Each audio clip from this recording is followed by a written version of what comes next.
Welcome to Politics Done Right. I am your host, Egberto Willies. This is a progressive program that will take the mystery out of politics. This is the program that will encourage you to make sure government becomes we the people. Whether you are liberal, progressive, conservative, or otherwise, you get to air your point of view. We are an independent media outlet that, unlike mainstream media beholden to corporations, we only owe allegiance to you. Remember, you can also send me a tweet at EGBERTOWILLIES. That is at Egberto Willies. Let us engage. It is Politics Done Right.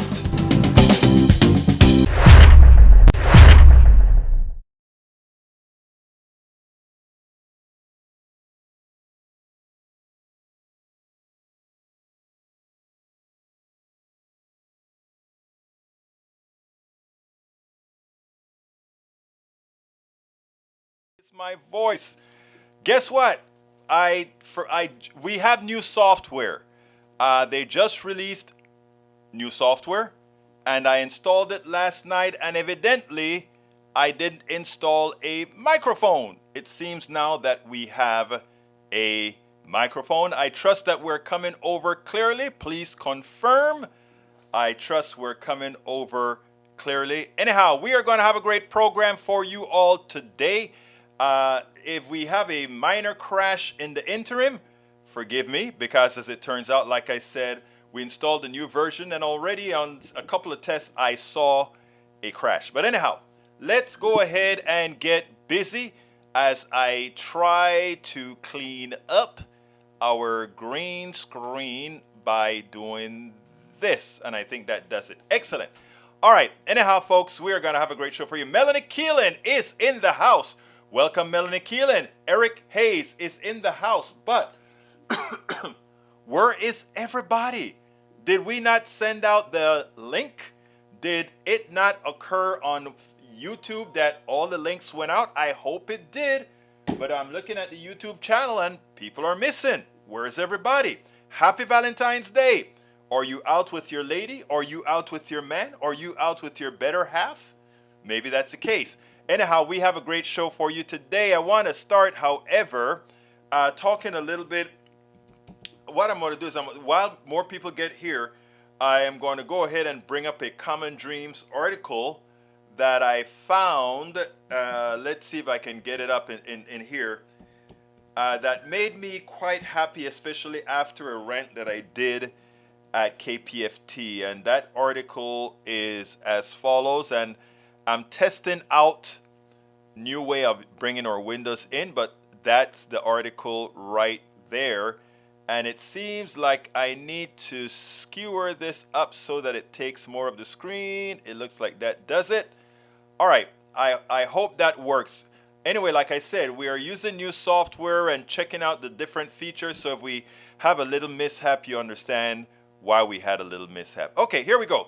Sanders-Warren plan would tax the rich to increase Social Security by $2,400 a year. And it sounds like what they're saying is they're going to tax the rich. But, what they're going to do is make the rich pay what they weren't paying for before. All right, here's a go. It says, right now, a Wall Street CEO who makes $30 million pays the same amount into Social Security as someone who makes $160,000 a year, said Senator Sanders. Our bill puts an end to that absurdity. As congressional Republicans threaten to cut Social Security and other key federal programs, progressive Senator Bernie Sanders and Elizabeth Warren led a group of lawmakers Monday in unveiling legislation that would increase Social Security benefits by at least $200 a month and prolong the program's solvency for decades by finally requiring wealthy Americans to pay their fair share. The Social Security Expansion Act, introduced by Sanders and Warren in the Senate and by Representative Schakowsky and Hoyle in the House, would put an additional $2,400 in beneficiaries' pockets each year and ensure the program is fully funded through 2096. I think they should actually be able to give more than that because, like I said, the wealthy, those people making those mega bucks, they're living off of the intellect, service, and efficiency and productivity of all those who went unpaid for over 40 years since Reaganomics been instituted and probably before. The bill would accomplish this by lifting the cap on the maximum amount of income subject to Social Security payroll tax, a change that would not raise taxes on the 93% of U.S. households that make $250,000 or less per year, according to an analysis conducted by the Social Security Administration at the request of Sanders. Currently, annual earnings above $160,200 are not subject to Social Security payroll tax, which means that millionaires will stop contributing to the program later this month. The legislation proposes lifting the cap and subjecting all income above $250,000 per year to the Social Security payroll tax. If enacted, the bill would have raised more than $3.4 billion from the nation's top 11 highest paid CEOs alone in 2021, including $2.9 billion from Tesla and Twitter executive Elon Musk. Yes, that's what we need to do. At the time when nearly half of older Americans have no retirement savings and almost 50% of our nation's seniors are trying to survive on an income of less than $25,000 a year, our job is not to cut Social Security, Sanders said in a statement. Our job is to expand Social Security so that every senior in America can retire with the dignity that they deserve, and every person with a disability can live with the security they need, the chair of the Senate Committee on Health, Education, Labor, and Pension continued. The legislation that we introduced today will expand Social Security benefits by $2,400 a year and will extend the solvency of Social Security for the next 75 years by making sure that the wealthiest people in our society pay their fair share into the system. Right now, a Wall Street CEO who makes $30 million, pays the same amount into Social Security as someone who makes $160,000 a year. The Vermont Independent added, "Our bill puts an end to that absurdity, which will allow us to protect Social Security for generations to come while lifting millions of seniors out of poverty." As Sanders' office noted, before 1935, when it was signed into law, the President Franklin Roosevelt, about 50% of the nation's seniors were living in poverty, as well as countless Americans living with disabilities and surviving dependents of deceased workers. Nearly 90 years later, the senior poverty rate is down to 10.3%, and the 2021 alone, during the onslaught of the COVID-19 pandemic, Social Security lifted 26.3 million Americans out of poverty, including more than 18 million seniors. Despite this long legacy of combating poverty, more must be done to strengthen the program, not cut it. While the average Social Security benefit is only $16.88 a month, nearly 40% of seniors rely on Social Security for a majority of income, and 1 in 7 rely on it more than 90% of the income, and nearly half of Americans aged 55 and older have no retirement savings at all. Skalkowski warned that instead of working to protect Social Security, my Republican colleagues are plotting to cut benefits and raise the retirement age. Those are non-starters. Those should not be at all even considered. Tomorrow on my program, is it tomorrow Wednesday? Yeah, tomorrow in my program, I will play a corrected excerpt from my Monday program at KPFT that gives the reason why we should not even be concerned about taxing the holy hell out of the rich, because they have been parasites in the way they have done in taxes in this country and continue to do in taxes in this country. Contrary to claims of GOP lawmakers who are clamoring to slash benefits and postpone eligibility. The latest annual Social Security trustee report showed that the program has a $2.85 trillion surplus in the trust fund, enabling it to pay 100% of promised benefits through 2035, 90% for the next 25, and 80% for the next 75.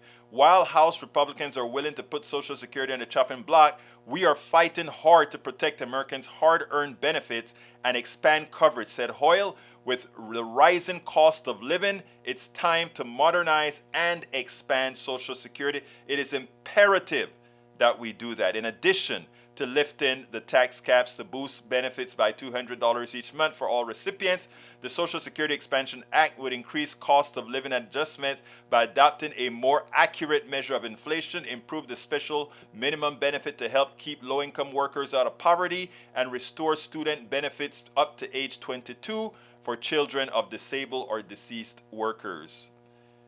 Endorsed by 56 labor unions and progressive advocacy groups, the legislation is overwhelmingly popular among voters who have consistently expressed opposition to cutting or privatizing Social Security.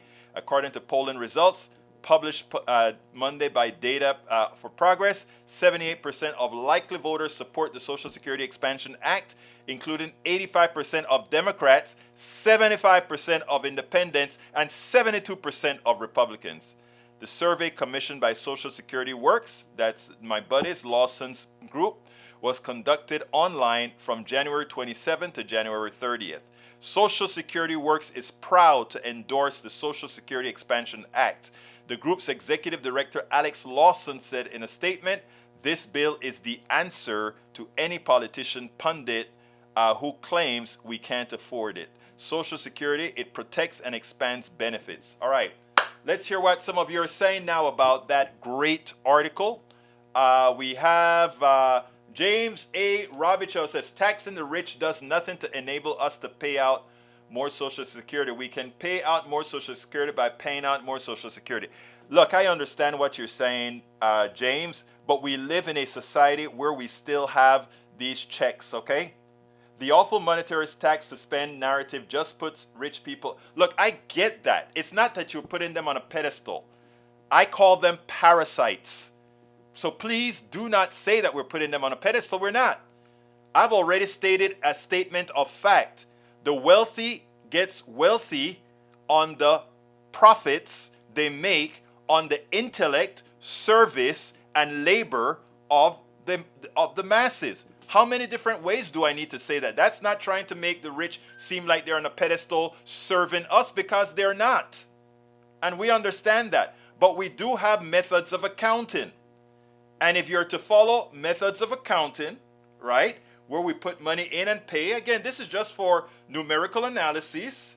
If we follow the methods of accounting in this society that still has this structure, you can talk about changing the structure after. You can talk about changing the structure from a monetarist structure. However, to do that requires a complete revamp of society, not only American society, but world society. We're not there, but we can handle these problems today by using what Elizabeth Warren and Bernie Sanders are speaking about. Again, understand.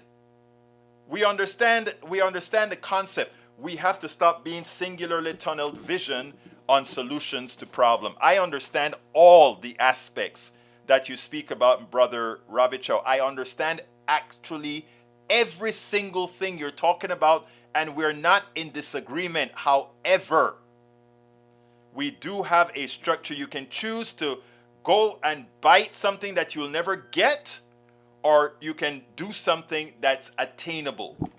And again, to make believe that somehow you're glorifying the rich by saying you guys have stolen enough, it's time to take it back, that's what we are actually saying.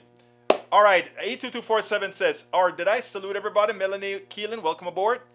Michael Rudnin, welcome aboard. Just got home, wasn't expecting to be away that long. Well, you were, but you're here, which is what's important, my brother. Thank you for being here. Anyhow, continuing, we have, Egberto, what happened to Biden saying if you make $400,000, you won't be taxed anymore? Well, actually, I think he covered that. He's going to, just to keep that promise, just to keep that promise of $400,000.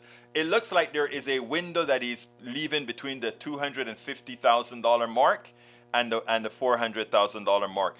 In this case, I would go back on the promise. I would just go ahead and say, I'm sorry. It was ill-informed. All Social Security should be taxable, because you don't want to leave the person making $250,000 and less saying, "Oh, we are carrying the load." I think everything should be taxed. And maybe what we could do, here's what we probably could do, because we're taxing everything now. And I don't know if Bernie and Elizabeth did this yet. We could probably drop the Social Security rate so that in effect, all those who make under $250,000 will actually get a tax cut, and those making $400,000 would make the same, and then those making over, the other thing, we could probably work some magic with the numbers to keep the promise. But I don't think, my thing is that there's such a small amount of people making between the $160,000 and the $400,000 that you can go ahead and say, "Forgive me, but for the better good of the country, my promise as defined was ill-advised."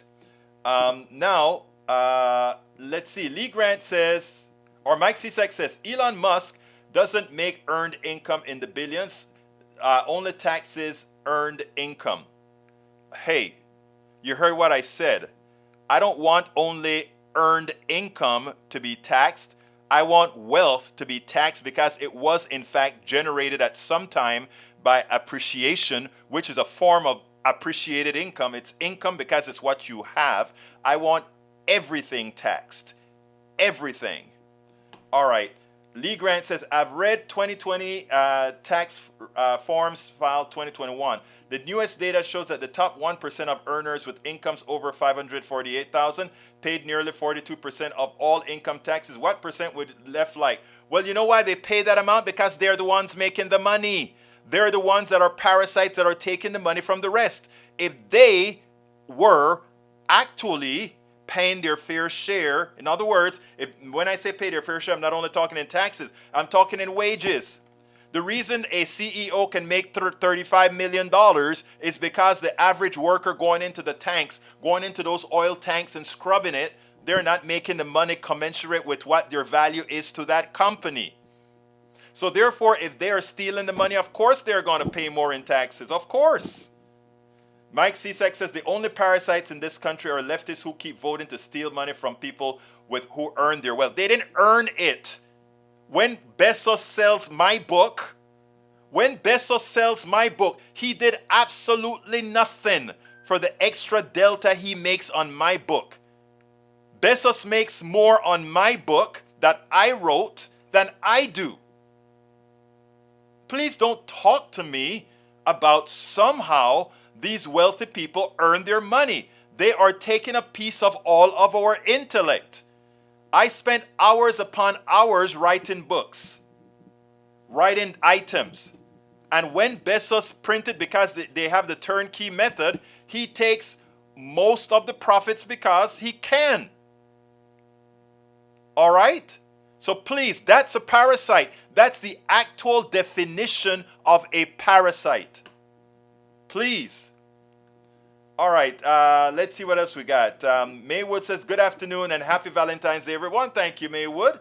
Paul Fleming is in the house. Bruce Pollard is in the house. He says, no one here has earned their wealth. They stole it from the land which belongs to all and paid their workers the lowest wage people would accept. Bruce gets it. And Bruce ain't no pinko, communist, socialist. He's a right down the center guy, and he gets it. All right, Mike Cisak says, Berto, you claim that the rich are getting wealth off the backs of others, that you are claiming people aren't getting paid. I am claiming they're not getting paid commensurate with their value. That's not hard to discern. They're not getting paid commensurate with their value. The mere fact that their excesses of what is made from their products and labor is going into the pockets of the wealthy. So yes, that's what I'm saying. They're not getting paid commensurate with their work. Maywood says, rather we would be taxing them at the... Okay, I'll read that one later. James A. Robichaud says, replying, holy crap, you straw man me and shifted the goalpost. Great job. Yeah, we need to change of understanding. You could be a part of what if you wanted to do so, but you are choosing to dignify harmful lies. I am not dignifying any lies. Please tell me a lie that I've told. Please give me a lie that I've told my brother. Do not, if I do not agree with your premise, or I may agree with your premise, but I have a different pathway to the solution, do not disparage that. Work in concert. That is the only reason the right wing ever stands a chance. If we who are moral and have good ideas completely tries to be pure in our ideas, what then happens is we leave the door open for the charlatanes on the right. Okay, continuing. Let's see. Social Security Expansion Act. Thank you for putting that out there, E2247. Mike Cisac says, Gilberto, so would you tax unrealized capital gains? Yes, absolutely. And I would also give a refund when if there is a depreciative value in that gain as well. So absolutely, yes, I will tax wealth. When my house, let's be clear, my house worth some value. Every single year, I pay property taxes on my home. My home is capital and it's taxed every year. My car is capital and it's taxed every year. A stock is capital, it should be taxed every year on its value on a particular date. Yes, it needs to be taxed. Not just the appreciation of the tax, but the actual value of the stock. Absolutely so. You are already paying it if you own land and you're paying property taxes of land, CSAC. If you do not support what I just said, you are saying, I don't mind being a sucker to the rich. Because you are doing that. Tom C says, hey, GOP corruption investigation needed. Subpoena Jared Kushner laptop and find out what he did get in billions. James Rubichow says, pay their fair share reinforces the dishonest and harmful conservative libertarian. All right, let's go to another comment. Egberto, you preach it is Republicans wanting to sunset Medicare and might want to talk about sunset. Guy leader said, and okay, I am not going to go into that portion at all. Let's see what else I got to say here. Mike Cisac says, I'm not going to go into that. I tell you what, Egberto, land is tangible, not stocks. You got to make up your mind. If stocks are not tangible, as you want to define tangible per IRS, if you don't want to define it as tangible, right, then don't call it capital. You see, the psychological games you want to play by having stock represent, the taxes are the implied representation of the value of a company. No different than the value of land is based on what it's currently worth. Can the price of land go up and go down? Yes. Can the price of a stock go up and down? Yes. Is the stock representative of a company? Yes. Is the price of the land representative of the current value of that land? Yes. There is no different. The only distinction is created so that they can cloud your mind into believing they should not be the same. But anyway, folks, I have got to play. I have got to go to the new story that we have on the interview that I did today. So bear with me as I bring that interview in. Check out this interview, and then we'll take this Social Security on the other side. Thank you guys for being here. Welcome to one more edition of Politics Done Right. I'm Egberto Willis, your host. We have a very special guest today, and I'm going to put this little entry. It's even more special because she's dear to me. This is my cousin, first cousin, and she is doing great work in Colorado, to be exact, Boulder, Colorado. Anyway, Katrina Miller is a journalist, producer, and director. She's the owner of Black Cat Video Productions. Katrina has been featured in Boulder's Lifestyle magazine, a speaker and panelist at the Rocky Mountain AV Expo, a guest on KGNU, NACP radio show, Black Talk, and is currently the director of the documentary, which we'll also discuss, a great documentary titled This is Bracketed Not Who We Are, which explores racial equity and inclusion, placing Boulder as a microcosm of the U.S. as a whole. Ms. Miller has a degree in journalism from the University of Colorado, but says that experience has been her best teacher. From filmmaking, creative consulting, instructing, shooting, editing video, to directing videography at Red Rocks Amphitheater, Katrina said, I have over 20 years of experience in the field of video production. Katrina Miller, how are you doing today? Welcome to Politics Done Right. Thank you so much. It's such an honor to be here. I follow you too and your show, and you're doing just wonderful things. So thank you so much for having me today. Well, how could I possibly not have you, especially after watching your documentary? Mm-hmm. I mean, I really enjoyed how you wielded one story to tell hundreds of stories with it. I mean, that took some effort to wield that one story to tell the multitudes of stories that you told. But before we get into that, yes. Who is Katrina Miller? All right. Well, I am a filmmaker. I have lived in Colorado for most of my life, but I definitely grew up in a military town that had a lot of diversity, a lot of different people, as most military towns do.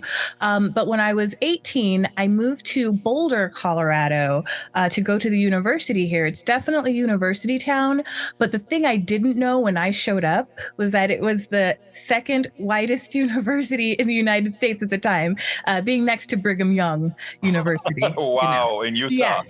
Yeah, exactly. And so I get there, and it was very much so a culture shock. In my life, I have, been integrated with a bunch of different people, but I was dealing with people in Boulder who had never met even a Black person. And that was one thing even my roommate had said to me. I'd never even met a Black person before. So it's what ends up happening, though, in Boulder, because it's a college town, it really perceives itself as really liberal and progressive and full of really good people. But with that, there's a lot of blind spots, and it's hard for my town to often admit that we have a lot of the same problems as anywhere else, especially when you look at the unhoused, when we look at racism, just the gamut. And so what this film was doing was really exploring that gap between Boulder's self-perception and reality. And we did that through interviews with the African American community. And the people in the film range from, youth, like middle school age, up until we have a lady who marched with Dr. Martin Luther King at one point in her life. So just showing the wide range of people who are affected by, a liberal town trying to hide the problems that it has. And so what we believe is that there are lots of towns like this. There's lots of places in the world like this. And Boulder, this story that focuses on Boulder, is just a microcosm for what's happening in other places. So I talked more about the film than myself right there, but I mean, those experiences and a lot of what I've seen has driven me to make this film. It's how it came out of me. So this wasn't your first film. You did a very intense view of Boulder before, didn't you? So not exactly. The other films that I've done, one was a student film that had a lot of similarities to this, but I was still a college student. There was a lot more skill to be had before a documentary feature was made. So there was that. And that film was made because I was a student on campus and I saw my friends go through incidents and learning about civil rights, taking really in-depth look at it in my history classes at CU, made me understand the power that the media had during that time, the civil rights of the 60s. And so I believe that I could I could make an impact too. If I made film and I focused on what was going on in my community, um, yeah, yeah. No, but it's interesting because I think telling this kind of a story that has a wider appeal. In other words, one of the way one of the I like the way that you express in your productions in what you do because of your actual background. There are a lot of axes that you don't have to grind. You can come to things from an objective point of view. And I'm going to bring up a little personal thing here in a matter in that you're in an interracial interracial marriage, which gives you the full perspective on either side and as well on the combined side. I've seen some of the writings that you've done on your Facebook page and other places.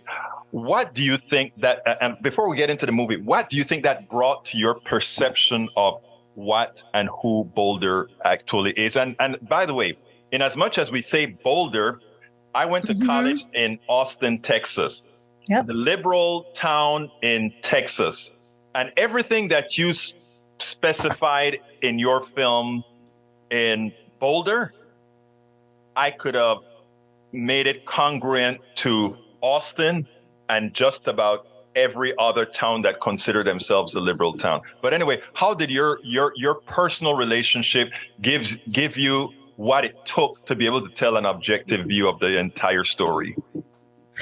Well, absolutely, because, I do live my life as an African American woman, regardless of me married to a white man or not, my lived experience has been in this body and with this skin. And when I was on campus, and even today, when I walk around Boulder, it's just, people are going to look at me and not say, oh, she has a white husband somewhere, or, oh, her part of her is Latina or whatever. No, not in Boulder. They're going to see me as a Black woman. And in that has been my experience. And so Egberto, what I say is that every single experience that you see in that film is something that I have experienced to some degree. And it became more pronounced when I moved to a town that was majorly white. It became more pronounced, and I saw more people around me having negative experiences and things even more serious than I did. I know everything's relative, but I haven't had guns pulled on me when I'm trying to pick up trash in front of my front yard, that kind of thing. And so just having humanity, I believe as well, is what drove me to really want to create something like this, and really believing that there is a possibility for change if people are aware, if people understand more of a context, which history helps with, and stories are very impactful. So. And I noticed that is what you place on your site, where you talk about being able to story tell. And going into the movie itself now, this is not in bracket who we are. And let me tell you, I was fixated on the movie. I started watching, and it's a movie where you start the movie, and you know how I'm always blogging. You start the movie, and you have to stop what you're doing. And it is that impactful. And what I love about the way you do it is you weave one story to show that story is a microcosm of everything that has occurred thereafter. So what I want to ask you to do is to go ahead and start the story. Tell us a little bit of, not enough that the folks aren't going to want to click on the link below, that I want you guys to go ahead and check out this movie. This is an important movie. I don't care who you are. This is an important movie for every single American to see. And most important about this movie is how it is told in a manner that is not necessarily comfortable, but is palatable for everybody to see. Please. Yeah, absolutely. Well, in Boulder, Colorado, 2019, it made national news when a young man named Zaid Atkinson was in front of his apartment where he lived, doing work study, picking up trash, taking care of the property, and he was approached by a police officer who asked him over and over again, "Do you belong here? I need to make sure you belong." Zaid proceeded to supply him with information to let him know, "Yes, I do live here," but police officer wasn't having it. At the end of the day, how the story was playing out, this young man, Zaid, ended up with 6 police officers surrounding him with guns drawn, all because he was picking up trash in his yard, and people did not believe that he belonged there. And for what reason? That is the through line of our film. It starts there, but throughout the movie, you hear stories from students who are experiencing bullies in schools. You hear about the microaggressions that people are facing and how that has an effect and toll as well. You also hear about the loss of economic and vocational opportunities. Basically, a lot of different systemic issues are brought out and talked about through story. So when you say that it's palatable, I do believe that that's why this film does feel accessible, because it's all done through story. Mm-hmm. I will stand by saying that this film isn't necessarily trying to prove a point. What we did was we turned the lens. We looked at Boulder through a Black lens. We looked at a town through a Black lens, whereas it's always been looked at through a white lens. Look at how beautiful our mountains are, and all the outdoor life in our university. But every picture has the white family, the happy white family. And it's like, well, where are we? Where is everybody else in this picture?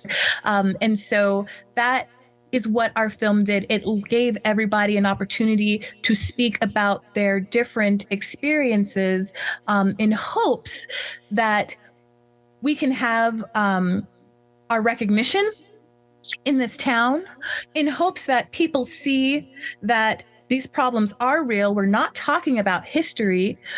And people try to make actionable change. And again, in the film, we talk about all these different things that are happening through stories. And I tell people that whatever triggers them, that's the thing. That is what you need to pursue and the work you need to be doing.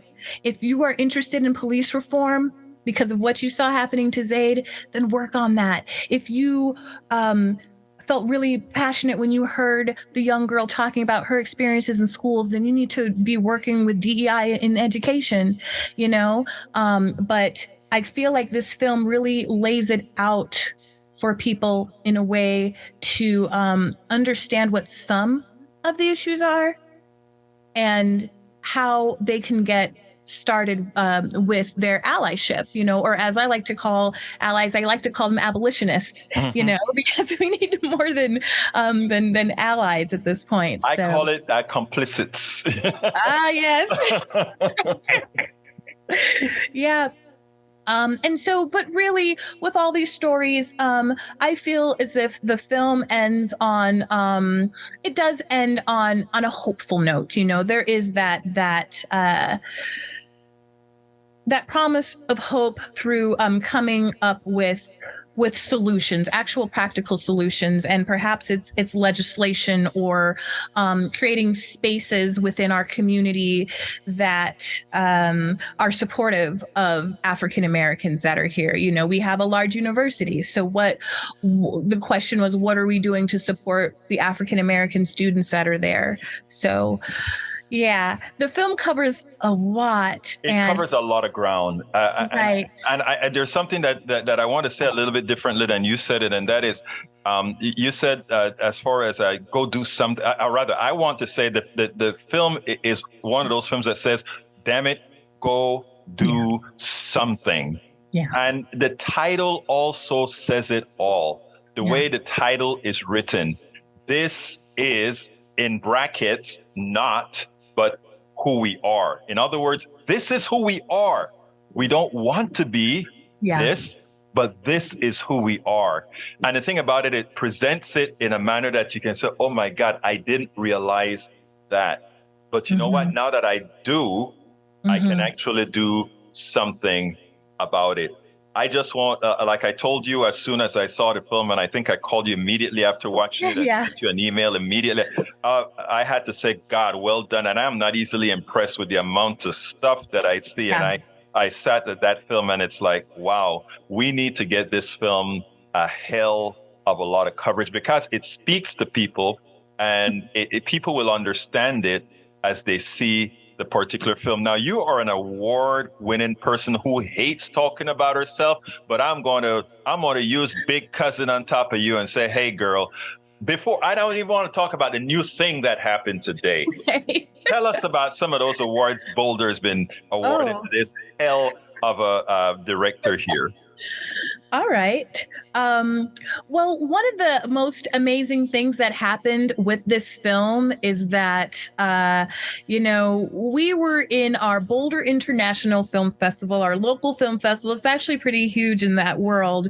And I already knew that our film was not in a category to be judged. I was given privy to that information. It's like, okay, we're not going to win any awards this time. And at the award ceremony, it was a just true surprise and so reaffirming when we won the People's Choice Award. Mm-hmm. So the people voted for our film, telling us that they resonated with this, that they want to see this film be successful in hopes to prompt more people into action, that more people should see this film. And again, it just blew me away. This underestimated film, Black filmmaker, with my team. And look what happened. Look what happened because of the people. And that gave me so much hope. So there was that, boy. Well, you got to know. Okay, I tell you, let's start with today. The award today. See, okay. I mean, you have such a hard time. Let's start with today. Okay. The YWCA is an organization that their mission is to empower women and eliminate racism. They are an organization that is in many states, many cities, many states, and it's all over the world. This is international, and the things they do are incredible, bringing STEM to young people, helping women to get out of domestically violent situations, having demonstrations like marches, but also having tables there where people can sign up in a way that they can actually do actionable steps after the demonstration. Anyway, I think they're wonderful. And this year they decided to give me the Impact Award for our community. So I'm winning the YWCA Community Impact Award. And what they told me is, this film is not only bringing awareness and in our community, but it's really bringing along dialogue, and people are talking and they're sitting having these conversations that felt so hard at one point, but now they're realizing how critical it is if they really want to be the people they say they are, that there's action that has to happen behind it. And so it meant so much to be recognized by the YWCA for that. So interestingly, your film shouldn't have won an award, but it got a People's Choice Award. Somehow out of the blue, somebody calls you up today and say, we want to give you the darn Impact Award. A couple of years back, I saw you on stage getting another award. Doesn't that tell you something, Katrina? Yes. Your work is so very good. And it as more people see this, there's just a hell of a lot more to come. That's all I can tell you. There's just a hell of a lot more to come. I hope so. I really hope so. This isn't the last film, and it's only in me to make films about groups that need it most, groups that need to be highlighted, and the issues that need to be highlighted, and most prominently the Black community. That's really where a lot of my life experience is, and where I feel like I can help to come up with solutions, or at least give people that I know and people that I know are doing the work a platform in order to speak. So there was a time where I felt like all I did was make videos, and wasn't anything that important. I just hold a camera. But these past few years, I have really seen what an impact my films are making. And just like some of the films that I have watched in the past as well that have had impacts on me, and documentaries, because not only am I able to educate people on history and social issues, I've also had opportunities to highlight people in our community who people never knew about. There's a lot of there's elderly African American women and men here, and that have stories of how they helped to make Boulder as, I don't know, to make Boulder what it is. And they are unsung heroes, and people don't know their stories. And so there's a woman that I've been working with who knows a lot of these people. Her name is Glenda Robinson. And she has been helping to bring these people's histories and stories out. And what people say in Boulder is like, I never knew that. I never knew who the first nurse practitioner was at this clinic. I never knew how that school was built. And guess what? It was our African American community. Those are important stories. I interrupted you for one thing because you reminded me of something in the film, and that was, I think it was a boarding house or a hotel or something that had a complete Black staff that I got it all up and running perfectly. And after it was very successful and running, they're all booted out, but the place remained. It is. These are the stories that to some it's just a blip, but the material effect that it has on the psyche of a people. Yes.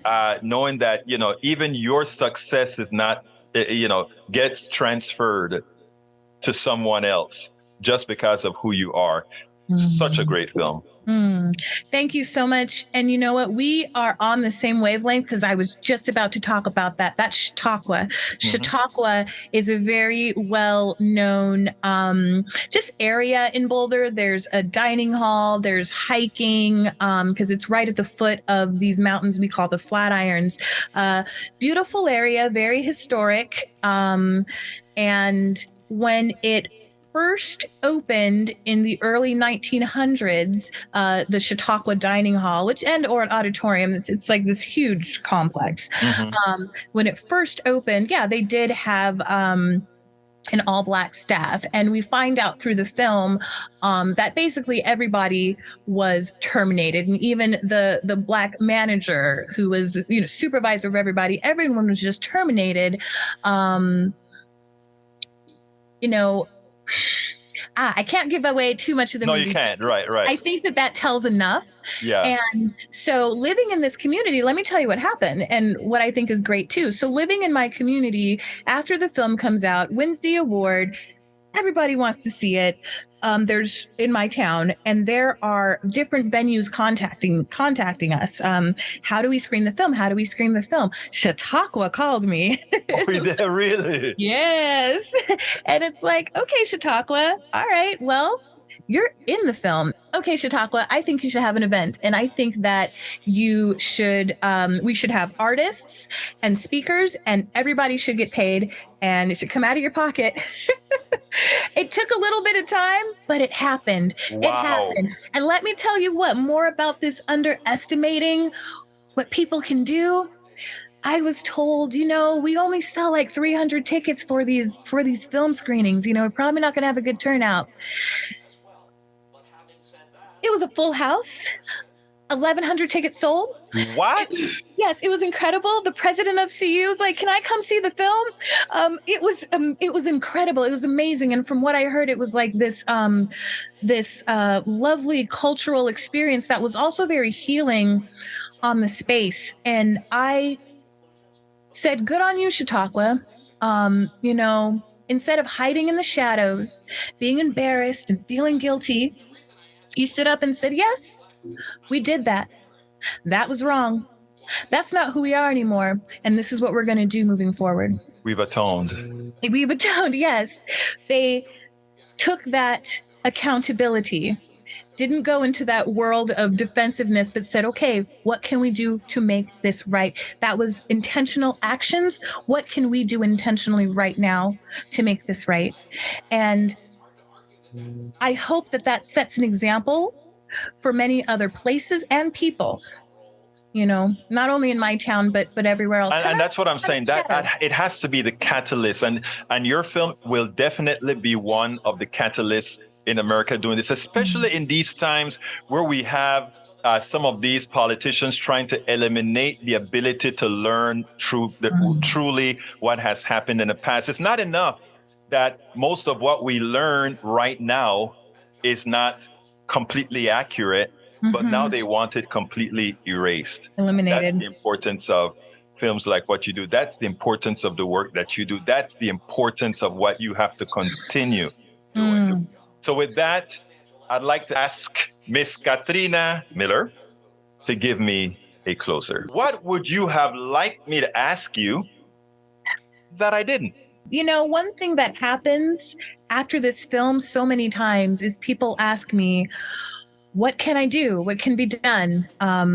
This film does do a very good job of opening up hearts and minds. And so I'm happy to get that question, but I always turn it back on the audience and say, that is up to you to discover, to do the work, to figure out your personal accountability, what resources you have, and how you can best contribute to the movement of racial equity.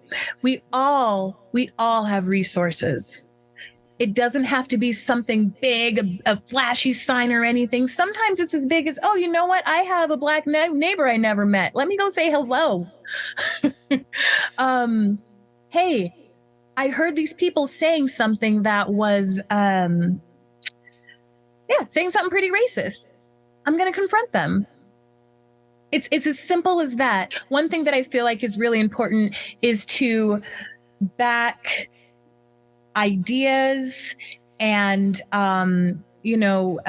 just organizations that are put in place by African Americans and people of color, because we often have the life experience. We do have the life experience to know what the solutions are. And so I know people want to be heroes, but a lot of times you just have to look to the people and see what they actually want. So thank you very much for having me today. And I also wanted to say that the website is thisisnotwhowearefilm.com. We are getting really close to getting on national PBS. And so we're currently still getting donations in order to help that effort, as well as to help our effort with distribution. We want on a big level for this film to be free for schools, K through 12. So yeah, that's something that we're working on. But as far as getting this distributed into more people's homes and whatnot, we need help with that. And we're needing help with outreach as far as getting this seen by more people. And I really also feel like everybody should watch this film. And it is something, it's something unlike anything else anyone has ever seen, I feel, just based on the accessibility of the stories. So yeah, I think people would be pleasantly surprised. Katrina Miller, journalist, producer, director, owner of Black Cat Video Productions. Thank you so kindly for having been on Politics Done Right. Thank you so much for having me, Egberto. Thank you so much. Anyway, folks, the blog is already written, and you can actually check out how to screen her documentary, etc., etc., etc. It is really, really, really good. When she sent it over to me, I was like, okay, great. I'll go ahead and watch it, and I figured because it's an hour and change long, and I figured that I would just go do my blogging as I'm watching it, and by gosh, it was so good. And like I said, it spoke to absolutely everybody. So there's really a good reason for everybody to take a look at that. To take a look at that. So I would, it's not because she's my cousin that I'm recommending this, but it is really that good. It is really that good. Anyway, folks, we are coming up at the end of the time. There's a lot of stuff that you guys had to say that I want to touch on, but the most important one I think that I really wanted to touch on had something to do with what Brother CSAC had to say. And I don't expect CSAC and all these guys to admit that they understand, but I know they will. CSAC said there was a university that came up with a computer program that could watch for racist terms in social media posts. They figured that they would catch a lot of white people, but ended up catching a lot of black people using racist terms instead. And somehow that's a big fine in CSAC's mind. But there are two answers to that question. One is a certain amount of mocking among black people, that they mock each other to sort of make fun of the master, if you will, who constantly think they're foolish. And they do it as a term of endearment. And by the way, I don't do it, but I understand why many do it. And the other is that syndrome where you adopt the policies, you adopt the evils, you adopt the ills of those who enslaved you, those who were your masters. And that still reflects that, again, white supremacy and racism. So while you may sit down and say, look at that, we did that experiment and black folks use those terms more than white folks, and somehow you go ahead thinking that you've won something, the reality is what you've shown is a purposeful neglect of how human minds work. But again, given that many of you don't like to go into deep levels of thinking, many of you don't like critical thinking, what happens then is that you don't see truths. And in not seeing truths, you completely repeat history. And not only repeat history, but hurt yourselves and your families. I got to get out of here. So I want to ask you so kindly, my dear followers, please go ahead and support our program. You can support us on PayPal by going to politicsdoneright.com/PayPal. You can support us on Patreon by going to politicsdoneright.com/Patreon. And you can find all the different methods of supporting our program by going to politicsdoneright.com/support. politicsdoneright.com/support. We are in, we do need you to support the program. Again, the way we do this is the way we think the world should work. You appreciate the program. I ask you so kindly to support the program. We're here on time every day for you. We tell you we're going to be here. We make sure and do what we do. And we make sure and try to make lives better for all, both politically and in this case with Katrina Miller, socially. We try to make a difference. My name is Egberto Willies. This is Politics Done Right. And you guys know how I end this, baby. I am what? Out.